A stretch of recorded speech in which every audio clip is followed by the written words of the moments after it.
Welcome to the Chronically Healthy Life Show. When you hear the word chronically, do you automatically associate it with chronic disease? We all do. It's been programmed right into us. But what if we flip that whole idea on its head? Let's discover how we can create chronic health in our bodies, minds, our finances, our relationships, and of course, in our lives. Hi, everyone. I'm Andy, and joining me in everything's my life partner, Minna. So, how would you describe yourself? Okay, that's a very long trick question.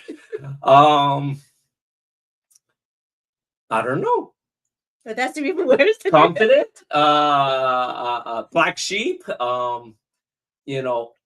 Always searching the truth. Go out on my way to help others. Like to share my knowledge with others to see where that journey takes them. Okay, the last one sounds like a commercial. But seriously, I'm so excited to share so much that I've learned in the last 12 years. And, I just want to share, what we learned. And that's really what, the show's really about, is trying to share our knowledge and all the knowledge that we have for our guests. And it may be a commercial, but, that is really coming from the heart. Right, because when we talk about longevity, it when you open it with like it being the mind, the body, the finances, relationship, and it's really about alignment of all these elements in your life, right? But when we're growing up, our parents, our teachers always tell you what you are, right? Yes. Right, they tell you, they grade you based on what you are. And you're a good student, they call you a good student. You're the good guy, the good boy, right? Correct. Or the bad boy. I was never the good student. I'm sorry. I was always the student that was, well, I guess if I can say it on TV, I thought I was a smart ass, right? Because I get away with so much. So I always would just do enough to get that B to an A, but I was never the one that studied harder to be perfect. I was never a good Asian student. Well, for me, it bothers me because I never wanted to do what people tell me to do. Oh, for sure. You're a little better than me. So actually, I read this book by Gretchen Rubin of 4 or 5 years ago, and it's called The Four Tendencies. And she talks about how your personality, but in the context of you tend to please people externally or internally to yourself. So she came up with 4 different types, right? And we classified ourselves when we read it. When I read that, it become clear to me that I am aligned because I am actually classified as a rebel, which means that I'm just not going to do what you tell me to do. I'm going to do exactly the opposite of what you tell me to do. And it's not just you, even for me, right? Even then, I think it's something that I should do. I will not do it because I'm a rebel to myself. And what do we end up figuring out I was in that book? Is that a question? Yeah, it because is you're a questioner. And that is so true. It was really funny because before the show, we always get to know our guests a little bit, always diving in, of course, so we can see how we can collaborate. And just talking about, well, were you living in Houston all this time? I said, no, we've been here for about 4 years. And were you before? I said, San Francisco. And she asked, why did you leave? And the first question I said was COVID. And like you said, there was just so many questions that were unanswered. Every single question I was asking the specialists, the scientists, the governor, right? They have answers, right? And sure enough, ministers, and to all my California friends, we love you dearly.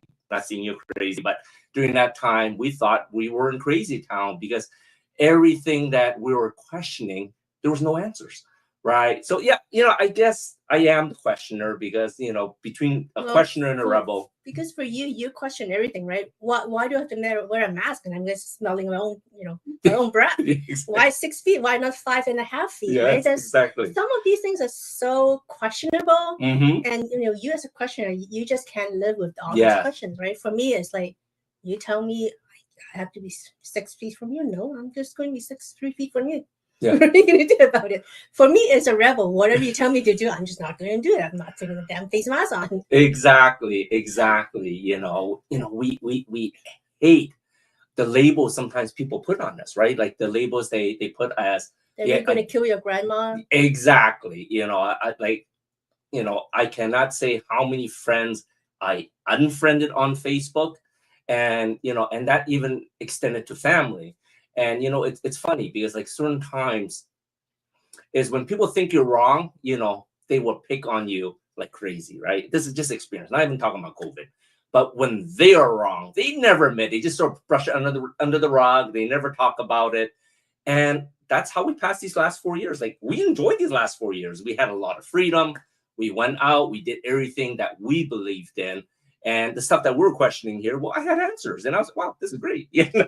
So I think, when it comes to your identity, you have to act who is your true self, and I think that's something that Minna, sometimes, like I said, we may look like the black sheep. We definitely the two black sheep in the family, because your family up during questioners during that time. It's like, well, are you leaving to Texas? It's like, you're the crazy. They got guns.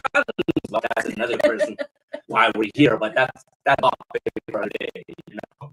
Well, so the other personalities is the upholder, which they want to uphold the expectations externally and internally. Mm-hmm. And the most common one of all people is the obliger, which they would oblige to external expectations, even though internally they don't know what's going on. In which case, my interpretation is that internally they might not be aligned with what's going on in this world, but because they were being told that this is what you should do, that's what they do. And I think that was like 70% of people are obligers. That explains a lot. Yeah, at least 70%. I follow Dr. Peter McCullough, and he says there's 80% of the people in the United States that follow the agenda. I'll just leave it at that, okay? But 80% follow the agenda. So like Minna says, 80% are obligers, in which case they may not have completely agreed what's being told to them, but they didn't want to ask questions. They didn't want to be the rebel. They didn't want to speak out the truth, right? And sometimes, like I said, your identity is you. Identity starts with an I, which is you, right? And I think that's very important, when it comes to your identity, that you figure out who you are, and you need to stay true to that person. What are your thoughts on that? Yeah, so if you are one of those obligers, and you are like the most common ones, I can say that there are a lot of obligers now coming out that because they're feeling misaligned, and now they're actually really aware of this misalignment. And that is where this show is coming in to help you. We're helping you aligning your health, your body, your mind, your soul, everything in your life that matters to you is helping you with your longevity. And that's what the show is about. Exactly. And, today we're very excited for a guest with Lori, because she's going to talk about aligning, from my understanding, your human self to your spirit self. But, we'll let her explain how it is. She's telling me and my mind was blown already. We're so excited to hear what she's going to have for the show. But we'll be right back with her after these short messages. An empowered life has no expiration date. We're all created to do incredible things, like conquer summits, catch big waves, and live our passions. As time goes on, our bodies begin to show signs that things just aren't as they used to be. Our energy levels decline, sleep patterns shift, and recovery slows. But our bodies are masterpieces of design, holding the potential to bounce back better than ever. With X39, we achieved something remarkable in the field of wellness and regenerative science that others could not. By utilizing LifeWave's unique patented technology, X39 uses light to elevate GHK-Cu, a copper peptide known to support overall health and wellness. Unlike traditional light therapy, which requires external light sources, X39 uses the body's own infrared light to naturally increase vitality, enhancing the body's flow of natural energy. For improvements in strength, stamina, performance, and overall health and well-being, with the simplicity of an affordable, non-invasive, non-transdermal patch. As we age, levels of these life-enhancing elements, which are associated with wellness and longevity, begin to decline. LifeWave invested 10 years into stem cell research, which resulted in over 70 patents. X39 was born to bring to the public a product that could support wellness in an entirely new way, supporting the production of younger, healthier cells with wearable light technology. Becoming a powerhouse is easier than you think. Harness your body's natural potential to maintain youthful energy and vitality, because life comes at you fast, but it doesn't have to pass you by. Live long, live well, live young. Be the light with LifeWave X39. LifeWave. Why do 98% of beauty enthusiasts rave about coolness? It's all in the blend of ancient wisdom and modern science. Introducing Coolness, Pearlescent Face and Eye Serum Cream. This powerhouse combines the antioxidative power of schisandra berries, the glow of pearl powder, and the hydrating wonders of dragon's blood extract. It's like a time machine for your skin, making it radiant, firm, and oh so smooth.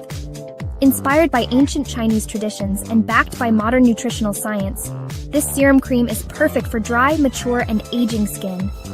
It's time to unlock your inner glow with Coolness. Treat your skin to the best of both worlds today.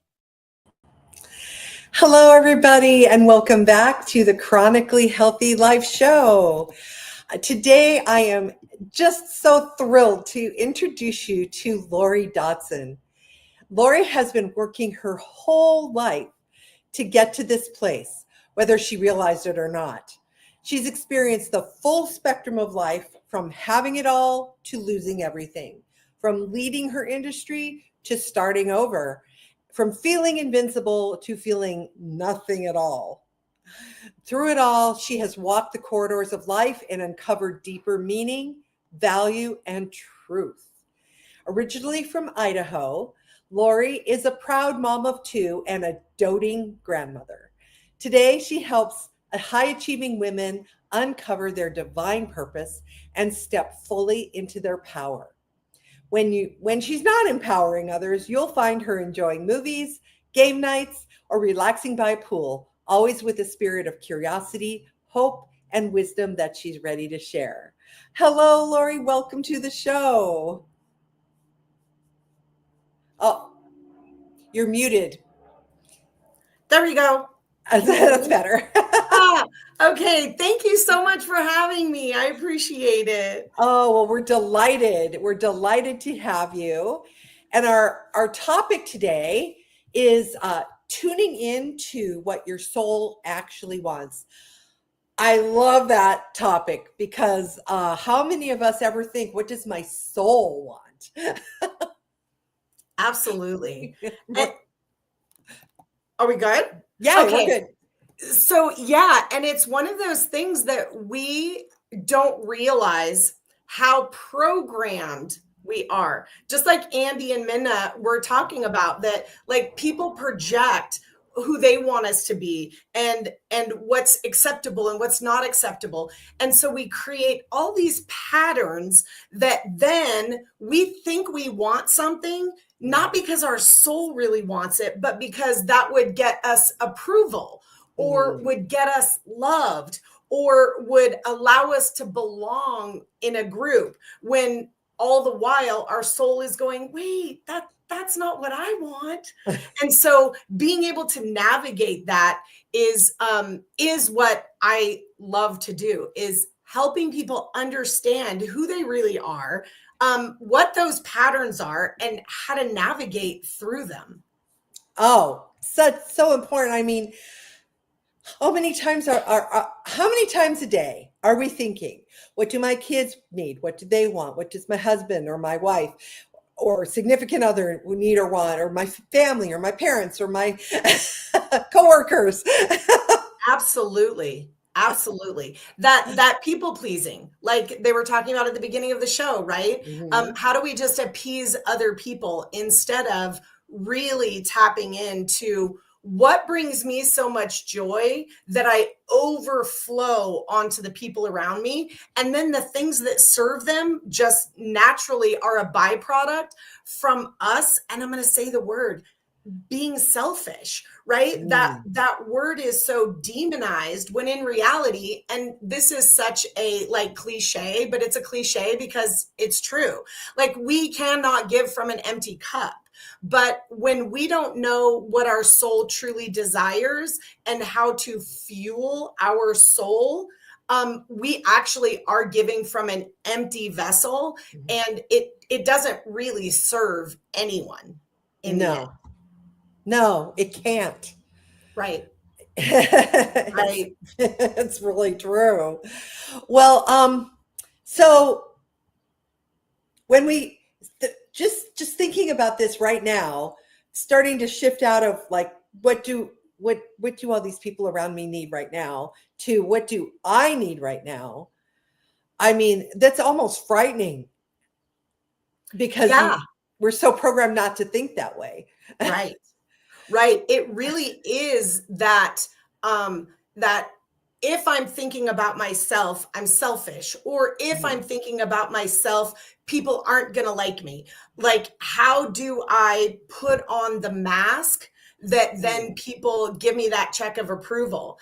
And in reality, like, when we're around people that are just living fully authentic from their inner being, we love to be around those people. But like you said, we're programmed and we don't even realize it. And so much of the time we're actually functioning in unconscious patterns that we really are not even aware of the dissonance between who we are and who our soul came to the planet to be. And it's normal, right? It just is what it is, until we have that awakening. And I love what Minna was saying about the fact that we get to a point where we wake up and we go, wait, I'm out of alignment. And I didn't even realize it. I've been doing all these things and now I'm out of alignment. And the biggest thing that I always want, like, if I could leave one message on this planet, it would be, there's nothing wrong with you. There's nothing wrong with you. You didn't do anything wrong. You functioned unconsciously in your programs until you woke up. Now you're awake. Now, what can we do? Now, how do we continue to move forward now that you're awake? Because it's kind of like, okay, when you're asleep, what can you do? Like, physically, when we're asleep, we're asleep. Like, we have no control over our breathing or our digestion or what's going on, or we're rolling around and we're moving and we're snoring and we don't even know it, right? But then when we wake up and somebody says, hey, do you know you snore? Right? And going back to what Andy said, when people don't want to admit they're wrong, if we can actually realize, wait, nothing's wrong with me. I didn't know I was snoring, but if I admit that I'm snoring, now I can actually do something to stop the snoring, right? But if we are not aware, nothing we can do. And if we think that snoring makes us wrong, or if we think that our patterns make us wrong, then we actually can't tap into the thing that we need to do that actually frees us to make the changes. And so really just nothing's wrong with you. Well, I love that, because this is the definition of waking up from the matrix. I mean, that's like the little matrix of what your program that you have to do by whatever, your family, you're growing up, whatever, school, whatever. So let's just dive in a little bit here. I'm so intrigued by this.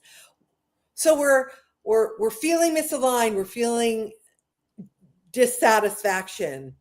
And like, is this all there is? And this cannot possibly be what I came here for. I know many, many people have been asking that question.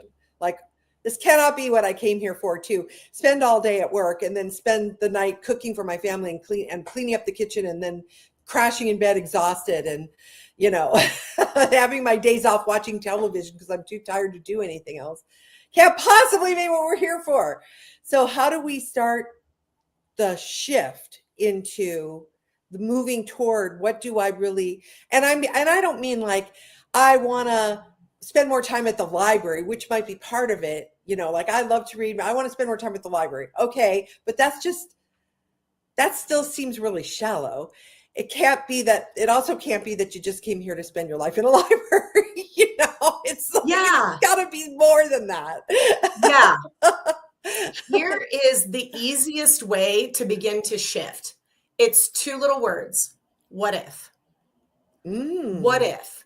Because if we look at the fact, again, Andy alluded to some of what I love to talk about is this: we are 100% human and 100% spirit. And our human is the thinker and our spirit is the knower, right? And we get programmed to think. We get programmed to know the answer, to be prepared, to beware of trouble or something like that.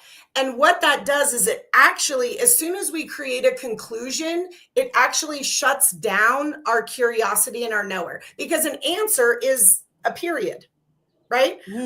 What did you do today? I went for a walk, period, right? But what if actually opens up the opportunity for the knower, the part of us that has the temporary answer. I'll use the temporary answer because the answer is only in this moment. We don't want an answer. We just want what's the next step, right? So if we started asking the question, what if there were more to life? I wonder what it would be. What if there were more to do than just go to work and come home and be tired? What if I could, and I'm just going to go ahead and use the shallow, because sometimes whatever we can grasp for is good enough. Like, what if I could spend all of my days in the library? What if all I ever did was read books? Because here's the thing, the universe knows what you need. It knows that you need money to pay your bills, to do the things, right? The universe's job is to take what brings you joy and pleasure and cultivates that energy of chronically healthy that was being talked about, right? That energy, and line it up with the thing that provides that for you, right? And our only responsibility is being curious enough to receive it. And what happens is unfortunately we get curious and it opens up that portal for more knowing, but then our thinker starts going, wait, no, that's not right. That's not that's not going to get you acceptable. And again, not because our thinker is against us. Our thinker is just the pattern programs. That's it. They're just programs, right? So when we start to just get curious, what if I could XYZ? What is that thing that you even think might make you happy or might bring you joy? What if I could? And what we start to realize is even being in the question of curiosity starts to flow that energy. And then we start to feel better. Now, there's a lot to be done between starting the conversation and actually manifesting the thing. But when we think about starting it, right? We're here in the we just awoken or just awakened. Awakened. And here's the manifestation we want. There's a lot of steps in between. But I can't get here until I've been here, right? So just starting that question with ourselves in what if it worked out? What if the universe really was on my side? What if I really could just read books and get paid for it? What if? Because that what if actually opens up the energy for the next answer, but the next step and the next step and the next step. And then all of a sudden we start manifesting that life that we're like, oh my gosh, I didn't even know that was actually achievable. I love that. Well, so then what if you're like, you've been, so lots and lots of people, I come from a teaching background, and this is very, very extensively happening among teachers now, where they're so sick of the toxic system that they're leaving, and they're sitting there going, what do I do now? And it's a soul thing. It is a soul thing because it's so crushing to be in the system.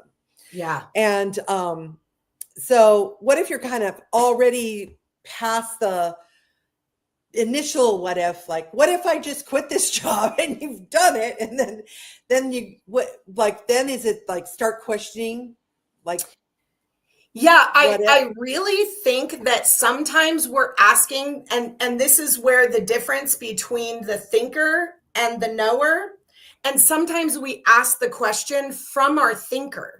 And we ask the question, and then we start seeking the answer, right? So it's like I ask the question and I try to find the answer. Well, if I don't have the answer, then why am I asking the question? And it's kind of a loop because I'm asking a question I don't have an answer for. So really, that what if is from the soul of us, from our body. Not from our mind, because we go, well, what if I just quit my job? What if I just quit my job? And then we actually try to put the patterns in to fill the gap instead of asking what if and then leaving it open without trying to fill the gap. Because now that's the universe's job to fill the gap that I've opened up. Right. So now my only job is to receive, not actually to create an answer. And that's that co-creation.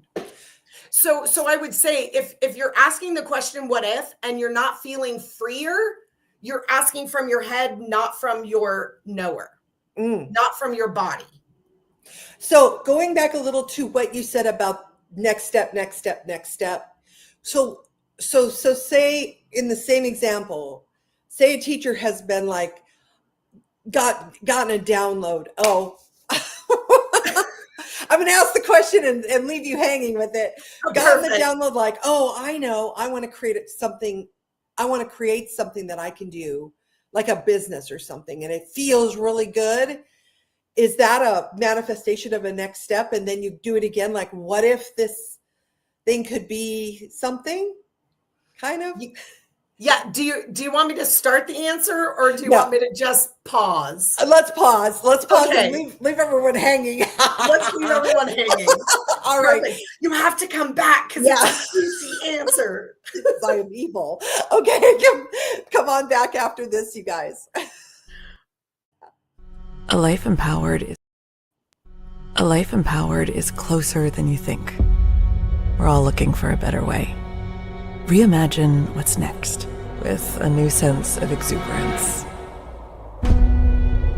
Why not power on like you mean it? Or power off blissfully? A better sleep is a better awake. You've never moved like this before. With the energy nature intended. Imagine reprogramming the way you look at the speed of science, at longevity, at exhilaration. It's next level rejuvenation. Take control of your well-being from the inside out and outside in. The light within is ready to ignite. Be the light. LifeWave. Imagine a life where every day is fueled by energy, vitality, and purpose. Where age is just a number and your best years are always ahead.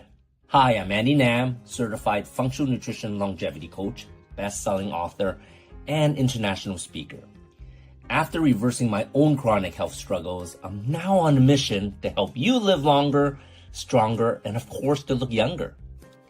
I combine biohacking, cutting-edge nutrition, and stem cell technology to unlock your body's full potential. So no matter where your starting point is, I'm going to guide you toward a chronically healthy life. Ready to reverse aging and take control of your future? Connect with me today. Your journey to longevity starts here.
everyone. Welcome back to the Chronically Healthy Life Show.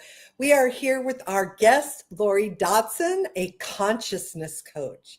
And we were just diving into following those bursts of intuition that come out of the what if. So let's just go right back into it, Lori. Okay. So Hansel and Gretel, right? The breadcrumbs back home, right? One of the greatest blockages that we have to manifesting is we look at what we don't have and we desire this thing. And just like if I said to you, hey, do you want to go to the grocery store and get this list of groceries so we can make dinner? And you say yes.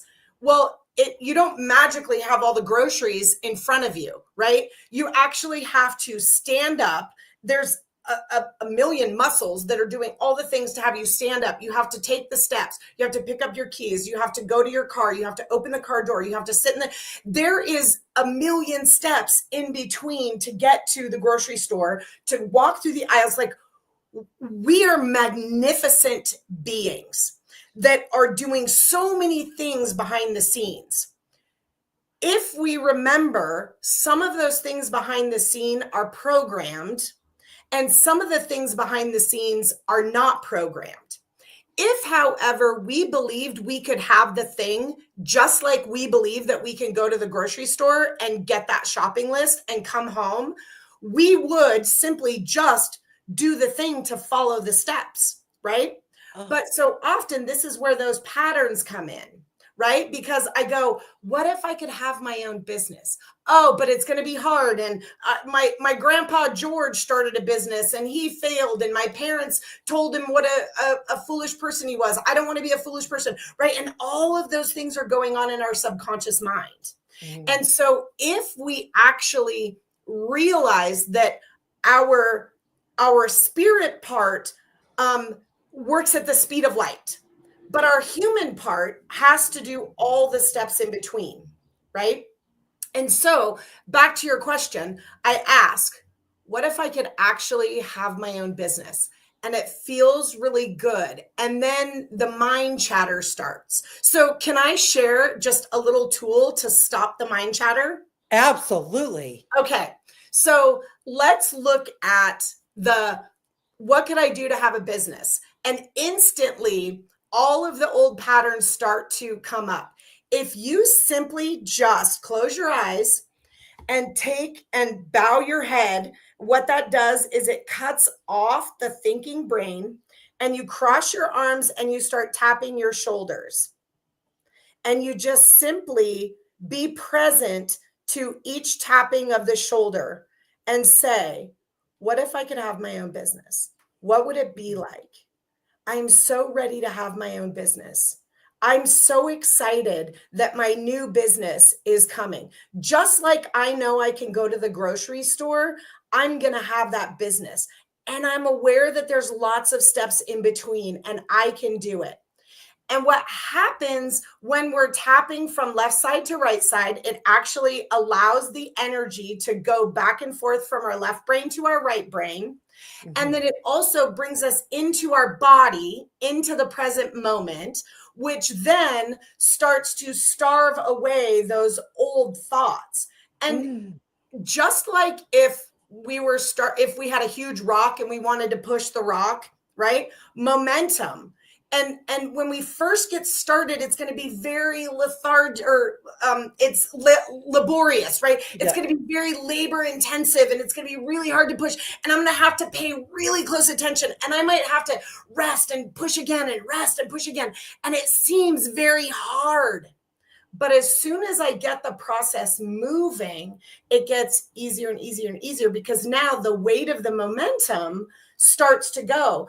But if I've been letting my patterns run, right, in the movement of me is my patterns, I have to stop the patterns, which takes a lot of energy. Then I have to start a new pattern, which takes a lot of energy.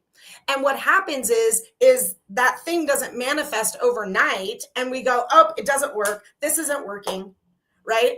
when we think about the fact that when we plant an apple seed, it's 10 years before we actually produce the fruit to eat it. And that to us is like, well, yeah, that's just normal. Well, what if we actually had that same belief for ourselves, that nothing's wrong with me that I didn't manifest it yet. Nothing's wrong with me that I'm doubting again. Nothing's wrong with me that all of those old thoughts are coming in. Nothing's wrong with me.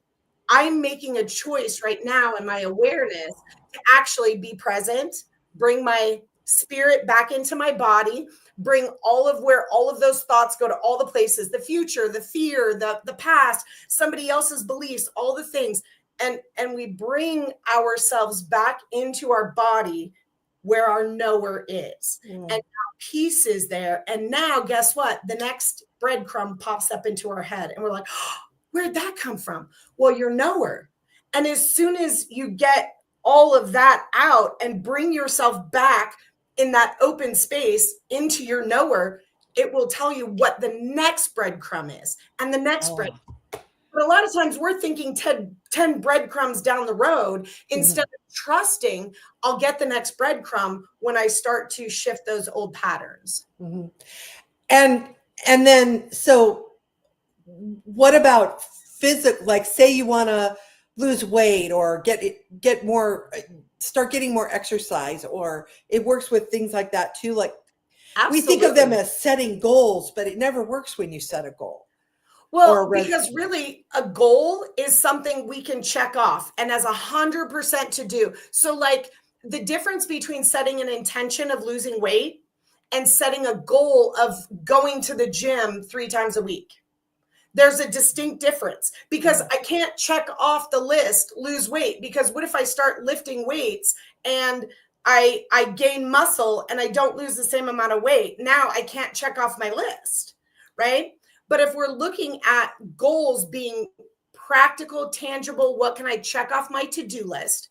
And intentions being, what is that thing that is the journey to a greater version of me and my soul, right? So then some of the questions we can ask are like, what would it be like if I loved going to the gym? Oh my gosh, I love the fact that maybe tomorrow I'll be so excited to go to the gym. What if it's exciting to go to the gym, right? Because right now it's not exciting to go to the gym, because that's why we're not going to the gym, right? So again, just allowing, what is that very next minute step I can take? What's my next closest thing that frees up my mind from those old patterns? So essentially you could do that for anything. Anything. It doesn't matter if it's something that you want to create, well, whatever you want to create. Yeah, it really is. And this is where, when we recognize, like back to what Andy was saying about what's our identity. Well, ultimately our identity is creation. And guess what? If it was already created, there would be nothing to create, and then we would cease to be. So tapping into our identity of, wait, I am a creator. I want to create a different body. I want to create a different work environment. I want to create a business. I want to create whatever. What is it that you want to create? Right? Recognize there's nothing wrong with you. Everything you did got you to the point where you woke up enough to be able to understand that you wanted to create something new, right? So it's all good news. And then bringing ourselves back into our body and being able to be present with our soul, so our soul can actually tell us, because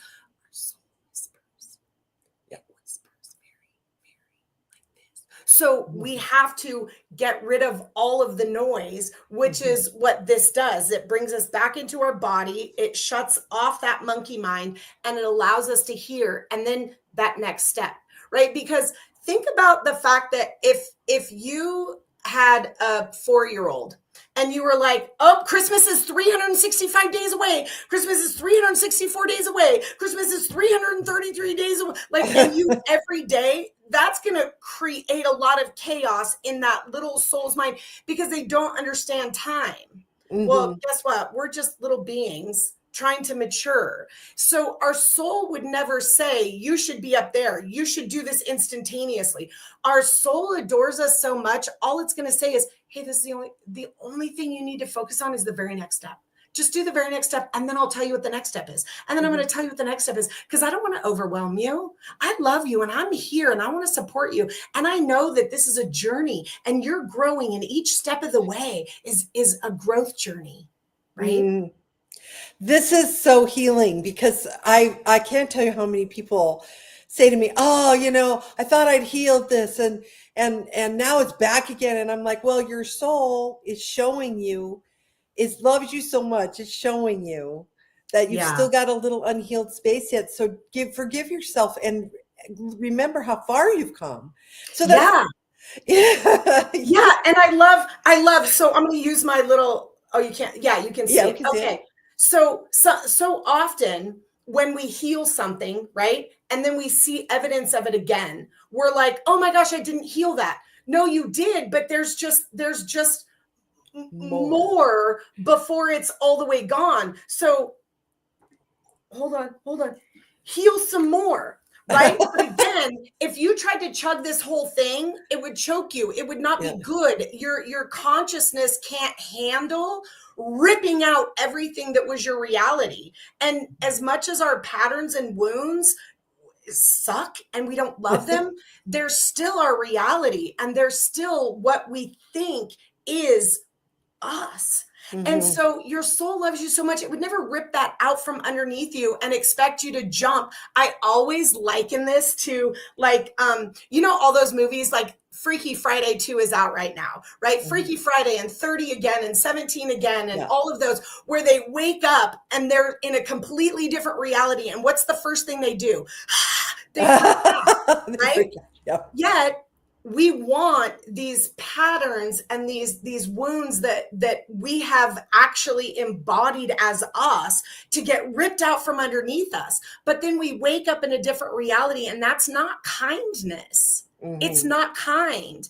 And what is kind is to eliminate those piece by piece by piece, a little bit at a time, as we can handle it. Right. And so it's actually when we see that there's more and we recognize, oh my gosh, nothing's wrong with me, I can't actually mature backwards. This is just means I've matured to a point where I can handle more. Yeah. I love that. I love that. That would work. That works on, the old, talking about cliches, like how do you eat an elephant? One bite at a time. Amen. Amen. And if you tried to eat it all in one day, it would kill you, So yeah. Although I wouldn't eat an elephant, just for the record, I'm a big animal lover. But the metaphorical elephant. Yes. Well, so I wonder, so people who are awakening, who have children, and then start training their children to ease like this, into this kind of flow. How do you think that would affect the children? I mean, I think that bringing them up this way would be incredible. Yeah. So recognizing, one, that yes, we can teach some tools to our children, and that will benefit them in the long term of their life. However, we have to go through certain consciousness paths in order for our soul to mature. So again, we're 100% spirit and we're 100% human. And the spirit and the human mature differently. And they both need their process in order to have the fullness, right? I mean, I look at if when we give children everything, they become spoiled and entitled, and they don't have appreciation. So recognizing that actually, like, watching our kids suffer, and now we don't induce the suffering, but allowing that process of suffering, allowing that process of going, yeah, you're not the smartest kid in the class, and that's okay. What are you really good at, right? No, you're not the best player on the team, and that's okay. There's nothing wrong with you, right? So the conversations are different, but not thinking that our kids are going to have an awakening before they even are asleep, if that makes sense, because we're patterning them one way or another, and we don't know really what that soul comes to the planet for. So I love what you're saying about how do we have different conversations with our kids. And I always want to like preface, warn, whatever, parents, because we all want our kids to never suffer, right? We all want to train our kids in a way that then they don't suffer like we did. Suffering is part of this human experience. It actually breeds compassion. It actually breeds empathy. We cannot have those things without that suffering. So I always want to tell parents, yes, let's have a different conversation, like Christy's saying. How do we have a different conversation and teach them these tools and let them self-soothe? But it's never going to be something that our kids attain this utopia. And as a teacher, I'm sure that's easy for you to see. But parents, I still sometimes try to rescue my daughter from like suffering, right? But recognizing that that it's part of the jam, right? Yeah, right. It gives us appreciation for life. Yes, because how do you know the color blue unless you've seen the color blue? Amen. Yeah. Amen, sister. This, Lori, I could talk to you for, days, weeks, months. This has been amazing. Yes. Thank you so much. But how can people find you in the world? Yeah. So at the bottom of the screen, you can see our website is mfree.com. We have lots of different tools and things on there. That mfree.com abundance block. It's a really short questionnaire that actually allows you to assess like what are the number one mindsets that are those patterned responses to life, that as we are aware of those and do our work, that we can actually eliminate those so that abundance comes freely in our life. And you can always reach out on Facebook. I'd love to connect with anyone who's interested in more. Yeah. Tell her that you saw her on the Chronically Healthy Life show. And well, you know what? Anyone who reaches out and tells me that on a message in the email and our support on the website or whatever, I would love to gift you a session, a strategy session to actually look at how you personally can overcome whatever your number one abundance block is. Oh, that's wonderful. Thank you so much. Absolutely. Lori, it has been a sheer delight having you on the show. Thank you so much for coming on. Absolutely. Okay, everybody, we'll be right back after this quick message. Hi, everybody. Christy here. For this Kids Corner, now that we're entering August, where I'm going to talk to you about stocking your child's backpack for school with things that teachers love to see and teachers hate to see. Number one, the backpack. The most essential tool the kids need, right? Please, if you have children that are school age, do not get them a toddler-sized backpack. They're too small. They're not functional for anything other than pretty much carrying a lunch or something like that. They need a larger backpack. I personally love the roller backpacks because I've seen kids struggling to have backpacks that are just too heavy. Consider when you're traveling, don't you prefer a roller luggage to carrying it on your shoulder? Yeah, it's pretty much the same thing. We have to think about the paper and the storage. Do not give young children, elementary age, notebooks with coils in them. The coils come undone. They start to unravel. They are pokey, they are sharp, and they can be dangerous. I know one teacher that scratched herself so bad on one that she actually had to go to the hospital. So it just, no coils. It's really unnecessary to have those. Do get a binder that where you can put loose leaf paper in, meaning it's just loose paper that goes in with the 3 holes in the binder, and separator tabs with the storage sleeves. That's extremely handy and helps the children learn how to organize things right from the beginning. And trust me when I say half of doing well in school is staying organized. Are you ready to finally unlock your biggest dreams and live the life you've always wanted? I'm Candice McKim, and I invite you to join me in the manifestation magic process. Whether you're dreaming of that perfect business, financial freedom, or more joy in your life, it's all possible. With Manifestation Magic, you'll shatter common misconceptions that keep holding you back, learn the secrets of attracting your deepest desires, and activate the magic of sacred synchronicity. Head to CandiceMcKim.com and start creating the life of your dreams today.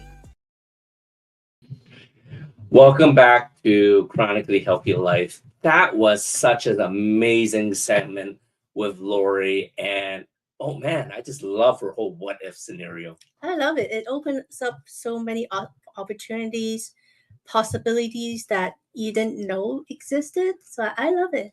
And you know, I was doing it along with her, crossing the arms and tapping the shoulders, and it was funny because she was mentioning that your left's going to be talking to your right, and I was just envisioning that. I think it might have been a Bugs Bunny cartoon where there's a little rabbit angel and a little rabbit devil on the side, and I was like just thinking, wow, it's like left talking to right, but it's so true. Sometimes you just have to let go of all those lingering thoughts that you can't. And what if you can, right? And like that is just so amazing. Thank you so much for sharing that too. Yeah, Right? I think that's why coaches like Lori comes into play, because when you ask what if, and you ask a wrong question, Yes. it may actually go way bad for you. So definitely reach out to Lori. I think it's going to be very helpful. Exactly. Well, next week we got Carrie West, so make sure you tune into next week. And that's it for this week's Chronically Healthy Life. Thank you for sharing your space with us. We're honored for everyone being part of this journey toward healing, hope, and longevity. Join us here every Friday at 7 p.m. CST on E360 TV on the Vitality TV network, or you can watch replays on our YouTube channel, youtube.com/ or is the / anyways, / Chronically Healthy Life. And of course, if you're looking for great skincare, we just launched our Kunis face cream on Amazon, so check it out too. And until next time, stay vibrant, stay strong, and of course, stay chronically healthy. We'll see you all next week.